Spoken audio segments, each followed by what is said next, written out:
Muy buenas noches, queridos telespectadores de Canal 44. Nuevamente en este su programa La Vía de la Libertad, el programa que pretende hacernos más libres. Esta noche, como no, como en casi todas las cadenas de España, tenemos que hablar de un elemento importante, bueno, de una nueva ley que ha aparecido y que, bueno, pues yo creo que todo el mundo la conoce. Por lo menos sí que está informado que está ocurriendo, lo que está ocurriendo. Y es precisamente la reforma laboral de la que vamos a tratar ahora, porque ya tenemos incluso el boletín sobre la mesa, es decir, el boletín oficial del Estado, donde habla claramente cuáles son las medidas que se van a tomar con esta reforma, que para mí, desde mi punto de vista, es un cambio bastante radical en la forma de entender las relaciones, me refiero, entre lo que es el empresario y el trabajador. Y bueno, pues yo creo que es necesario que vayamos desgranando cada una quizá a lo mejor cada uno de los artículos, porque la verdad es que no tienen pierde. Estos artículos constituyen un elemento pues que yo creo que pretende, entre otras cosas, facilitar y mejorar la organización de las empresas y sobre todo pues darles las facilidades que tienen que tener para conseguir pues que nos saquen de la crisis, en otras palabras. No sé si lo conseguirán. Por otra parte también está la parte del trabajador, que claro, naturalmente hay un cambio rotundo. Es que no se ha conocido una ley, yo creo, ni por asomo parecida, pero vamos, yo creo que si tomamos los pros y los contras, yo creo que llegaremos al final de este programa pues teniendo por lo menos un criterio claro de si es o no positiva y en todo caso para quién es más positiva y para quién puede ser menos positiva. Bueno, pues empezamos el programa. Voy a presentar a mis invitados. A mi derecha tenemos a doña Pilar Dancausa. Buenas noches, doña Pilar Dancausa. Muy buenas noches. Doña Pilar es emprendedora, pues es diplomada en empresariales y diplomada en relaciones laborales por la Universidad de Zaragoza y es gerente de 4 empresas. Yo voy Asesores, que se dedica precisamente a la asesoría laboral y financiera, y contable también, ¿no? Sí. Aragón Siglo XXI, una correduría de seguros, única actuación global de edificios y 2 Happy. Bueno, también ha sido premio Empresa Joven Familiarmente Responsable el año 2010 y premio Empresa SACME el año 2011, bueno, hace poco. Estuvimos aquí y la presentamos. También me acompaña en esta ocasión don Vicente Gracia. Buenas noches, don Vicente. ¿Qué tal? Buenas noches. Don Vicente Gracia, no tengo aquí su currículum, bueno, pero es pues el secretario general de la Federación de Empresarios del Comercio de Aragón. Sí, de Zaragoza y de Aragón. Sí. Y además tenía otro cargo, me parece. Sí, soy secretario de Relaciones Laborales de la Confederación Española de Comercio. Creo que es una persona la más apropiada para que iniciemos esa entrevista y sobre todo que nos cuente, pues desde el punto de vista empresarial, cómo ven estas medidas, cómo ven esta reforma.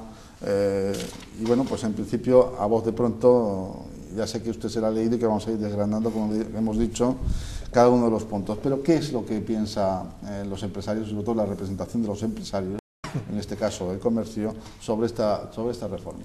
Bueno, diría que es una reforma muy medida, se podía haber llegado más adelante y profundizar más, pero yo creo que el Gobierno ha optado por la prudencia en la situación que hay. Y claro, nosotros lo primero que decimos es que la reforma laboral es una medida necesaria, pero no es suficiente por sí sola. Vamos a ver, en estos momentos, para que se pueda crear, o sea, la reforma laboral por sí misma no va a crear empleo. Nosotros lo que, sobre todo las pymes y micropymes, que son realmente las empresas a las que nosotros representamos en el ámbito del comercio y los servicios, lo que necesitan lo primero es el acceso a la financiación. Si no hay acceso a la financiación, no hay acceso al crédito, ya nos pueden poner las mejores leyes del mundo, pero que desde luego si no fluye el crédito a las empresas y a las familias, realmente ese es el primer paso fundamental para que luego se puedan realizar, apoyar con este tipo de medidas. Por eso digo que es una medida necesaria, pero no por ella misma suficiente. Ha habido ese recorrido que hemos dado, los gobiernos en determinados momentos han tenido que legislar, pero por eso digo que es una reforma muy medida, es una reforma que efectivamente modifica algunas cuestiones necesarias de flexibilidad para las empresas y en muchos casos para incluso evitar despidos que en estos momentos se están produciendo con el acceso y la simplificación de los trámites, las reducciones de jornada, que en muchos casos es una vía para evitar el despido y la extinción del contrato. Es decir, bueno, podríamos hablar, entonces, quiero decir, oiremos por una parte, porque lógicamente los sindicatos sí que efectivamente de la situación que tenían hay algunas cuestiones que se modifican, pero que realmente, y también quiero dejar claro, como todas las reformas laborales que hemos tenido, se siguen consolidando los derechos adquiridos por parte de los trabajadores, salvo en este caso, la única diferencia que hay es para los que irían para un 45 días en un disciplinario, en un procedente que no fuera que es de los antiguos contratos, que el trance de adquisición de las 42 mensualidades va a suponer tener una permanencia mayor en la empresa. Entendido. Vamos a entrar en detalle sobre esta ley, este decreto ley que aparece pues para cambiar esas relaciones laborales entre los trabajadores y los empresarios, hablando pues de algunas de las cosas, por ejemplo, algunos artículos que a mí, por ejemplo, me han llamado muchísimo la atención. Por ejemplo, el artículo número 41, dice, yo quisiera saber, por ejemplo, en lo que se refiere a la relación de jornada, horario, tiempo, turno, remuneración y cuantía salarial, ¿no?, del sistema de trabajo y rendimiento. Pues aquí hay un cambio importante, ¿no? Un cambio importante porque, pues de algún modo ese artículo lo que viene pues a cambiar un poco, es decir, las relaciones que tiene el empresario con el trabajador, ¿no? Es decir, en ese sentido, el horario, la jornada, tal. ¿Qué es lo que ocurriría, por ejemplo, en este caso? O sea, ¿cómo afectaría en este caso al trabajador? Usted que es de leyes, no solamente pensando en el empresario, sino al trabajador, y claro, es decir, si afecta efectivamente a todos los trabajadores que están en esa situación. Bueno, eso siempre ha existido, es decir, eso se supone que, claro, cuando una empresa, en la situación en la que estamos, y esto lo entenderá todos los televidentes en este caso, atraviesa unas dificultades económicas, como están atravesando todas, pues lógicamente se dirige al trabajador y le preavisa con 15 días y le dice, oye, pues mira, tengo que reducir la jornada de trabajo, pues porque de esta manera vamos a tener un ahorro por parte de la empresa y el trabajador no es que quede desprotegido, sino que pasa a un desempleo parcial, etcétera. Claro, este tema, que lo podríamos unir también con el tema de los famosos ERES, efectivamente, es decir, que para este caso, para un trabajador necesitaba la autorización definitiva de la autoridad laboral, otro intervencionismo, e incluso también para los despidos colectivos, que son aquellos que afecten a 10 trabajadores en empresas de menos de 100 y un 10% en las que ocupen a más de 100 y hasta 300, en las de 300 hasta 30 trabajadores, se elimina esa intervención, digamos, al final. Es decir, ahora simplemente la empresa tiene que abrir el periodo de consultas, o bien con los representantes legales de los trabajadores, pero como ha estado siempre en el Estatuto de los Trabajadores, y entonces se dice, bueno, pues estos trabajadores son los que van a estar afectados durante este tiempo, es decir, en cuanto a la modificación de sus condiciones laborales. Eso podrías acabar con acuerdo o sin acuerdo, y entonces, claro, normalmente si había con acuerdo, pues bueno, se llevaba a la autoridad laboral y ya, pues bueno, con el informe preceptivo de la Inspección de Trabajo correspondiente que requería la Dirección General de Trabajo en este caso, ¿no?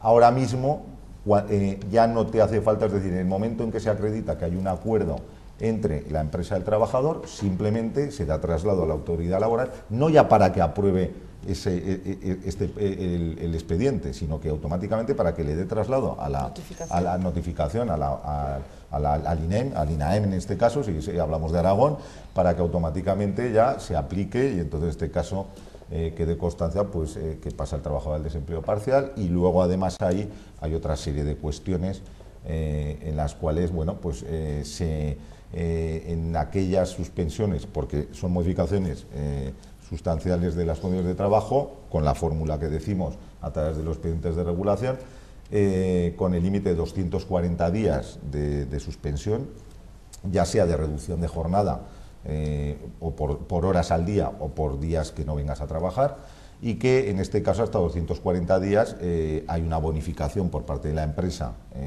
que está establecida, ya estaba establecida en torno al 50% de las contingencias empresariales, o sea, de la cotización de la parte empresarial, y el trabajador tiene la posibilidad de, en caso de despido, pues lo que se llama la reposición del derecho del desempleo con un tope de 180 días. Es decir, eso ya había habido una modificación hace un año y pico en este caso, precisamente metiendo el tema de la bonificación y metiendo el tema del concepto de reposición del desempleo. Se sigue manteniendo la protección, en este caso, en la nueva reforma, exactamente igual. Es decir, lo único que se simplifica el trámite, se agiliza, porque además nos encontramos que en pequeñitas empresas, en muchos casos, claro, yo he tenido asuntos en los cuales hacer un ERE de 1 o un ERE de 2 lleva una tramitación más larga y más costosa posiblemente que de una de 200 trabajadores.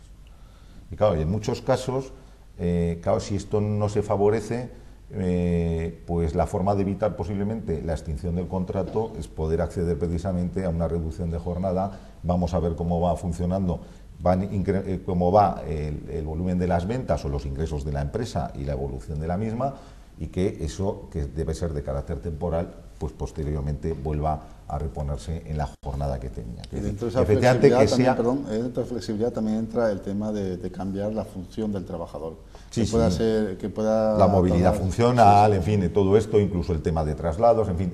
A ver, aquí estamos hablando de que cuando se plantean determinadas rigideces y por procedimientos, cuando son cuestiones objetivas y están acreditadas, pues claro, en muchos casos, claro, sobre todo la intervención de representantes de los trabajadores, el tema de poder traer, incluso te permite que en el ámbito de los convenios colectivos se establezcan precisamente determinadas mecanismos, digamos, donde se puedan ver determinadas discrepancias en estas cuestiones. Es decir, que tampoco se está hurtando ni mucho menos a las partes, digamos, de parte patronal y sindical, estas cuestiones cuando hay unas diferencias entre lo que es la empresa y el trabajador. Desde luego, en fin, yo creo que tampoco es una modificación donde se deje desprotegido al trabajador, ni mucho menos.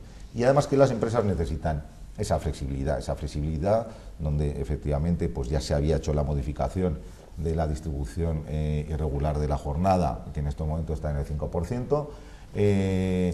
El estatuto contemplaba ya anteriormente pues muchas posibilidades, como podía ser el tema del pacto de horas complementarias en los contratos a tiempo parcial, que ha sido muy poco utilizado, subir ese 15% de la jornada contratada en el pacto de horas complementarias, y que hasta el 60% se podía subir por convenios. Yo en alguno lo hemos introducido, pero quiero decir, no ha sido muy utilizado. Entonces, en este caso, hay medidas de flexibilidad que se pueden sin que quede desprotegido, lógicamente, tampoco el trabajador, pero dándole esa posibilidad al empresario de determinada coyuntura el poderlo hacer. Quiero decir, esto sobre todo, y nosotros, por ejemplo, en el sector del comercio, donde hay muchos subsectores que van mucho más por temporadas incluso, y donde tienes picos, y pasa también en la hostelería, y pasa en los servicios en general, y claro, en la industria también, en determinados momentos de producción, pues lógicamente esa flexibilidad debe de existir, también con las garantías del trabajador, que no queda, como digo, en modo alguno desprotegido. Se simplifica, se facilita el que se pueda acceder ahí, para que no se tengan que ir a otros mecanismos, como puede ser el de la extinción del contrato. Yo creo que en ese sentido. Y luego una cuestión muy importante, la clarificación de la acreditación de las causas económicas. Muchas veces la excesiva judicialización que hemos tenido en los procesos de modificación de condiciones o de extinción, en muchos casos la poca, digamos, concreción en la norma nos ha llevado en muchos casos a tener que judicializar excesivamente este tema, y en muchos casos, bueno, yo creo que ahí se clarifica, por ejemplo, y me acuerdo en este caso, pues aquellas empresas que tenemos muchas que van por módulos, donde no hay una cuenta de explotación, donde, como acreditas efectivamente que haya una pérdida, porque al no haber cuenta de explotación, efectivamente el introducir también que haya una caída de ventas, lógicamente. Lo que pasa es que las causas, que dicen causas económicas, técnicas, como hay normativa adicional. Lo que estamos diciendo, no ve, la jurisprudencia yo creo que es amplia, y que efectivamente, lo que sí que está claro, siempre que quien invoca la causa tiene la carga de la prueba en el proceso, ¿no? Y lógicamente es la empresa la que tiene que probarlo, y ahí tiene que haber una serie. ¿Cómo lo prueba? Pues lógicamente hay tiene que haber unos documentos contables que lógicamente deben de acreditar esa situación, ¿no? Entonces, bueno, en muchos casos se podrá poner en duda o no por la parte, digamos, social, por la parte del trabajador en este caso, pero se pueden plantear, bueno, ha habido asuntos donde, pues que se haga una auditoría, pues que se haga, etcétera, en fin. Pero yo creo que más que centrarnos quizá en este tema de que es de ir a la extinción, porque yo creo que no es la voluntad que tiene esta reforma, sino de clarificar, quitar la judicialización y clarificar esas cuestiones. Yo creo que lo más importante de la reforma son otros aspectos y sobre todo en este caso que yo creo que desde el sábado los 5,5 millones de parados que hay en España posiblemente tienen una esperanza de que no ahora mismo ya, pero que, como digo, si fluye el crédito otra vez a las empresas y vuelve el movimiento económico, puedan contratarse. Y eso yo creo que es muy importante también, determinadas medidas que hay allí dirigidas a la contratación, como digo, las medidas de flexibilidad, y lógicamente no es que se hayan cargado ni el diálogo social ni el esquema de los convenios colectivos ni nada. Sí que es verdad, y ya lo apuntaba la reforma que había habido hace un año y pico también, donde ya se apuntaba de darles una primacía a los convenios de empresa sobre los sectoriales. Entonces, eso no quita que el convenio de empresa tendrá prioridad, para eso tiene que haber un convenio de empresa, en principio. Es decir, no, lógicamente veremos a ver. Pero será allí quizás a lo mejor donde los sindicatos tengan más que decir. O sea, No, pero es que si hay representación legal de los trabajadores, lo firmarán con la representación legal de los trabajadores, y si no existen mecanismos donde las secciones sindicales de los sindicatos más representativos pueden entrar también en determinadas cuestiones. Es decir, aquí, es decir, va a cambiar un poco todo el panorama, digamos, del esquema de los convenios colectivos, donde se reservan una serie de materias en el ámbito nacional, estatal, y donde aquellas que no queden, es decir, en el ámbito sectorial, si no hay convenio de empresa, pues se aplicará el sectorial, y si no hay sectorial, pues se aplicará el estatal, y hay otra serie de materias donde efectivamente pues es el tema de los salarios, jornada, etcétera, algunas cuestiones donde ahí puede primar el convenio de empresa, que es que parece que no ha habido nunca convenio de empresas.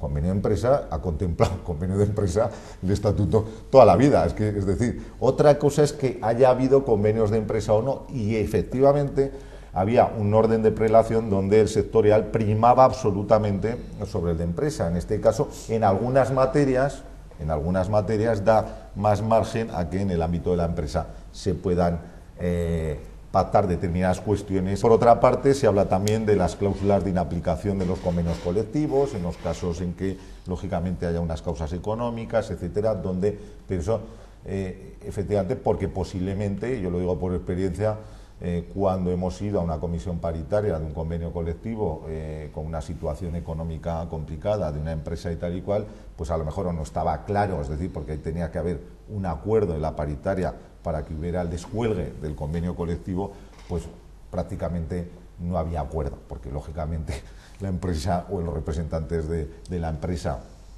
aunque estuviera acreditado en muchos casos, pues no interesaba a lo mejor, ¿no? Entonces, claro, este tema también se clarifica ahí, también se dice el tema de los que cuando se acredite que haya por lo menos una caída de ventas o unas pérdidas económicas de al menos 3 meses. Es decir, viene a clarificar determinadas cosas para que además había mecanismos que se podían utilizar y que en estos momentos se podrán utilizar. Es decir, pero fuera de eso vuelvo a lo mismo, es que no es una reforma que esto deje inerme al trabajador. Hay que decir que el trabajador español, a ver si diríamos, no, por terminar, el trabajador español, comparado con otras legislaciones sociales en Europa y en otros países del ámbito occidental, pues yo creo que es un trabajador que está realmente con unas coberturas importantes. Gracias, don Vicente Gracia, representante de los pequeños empresarios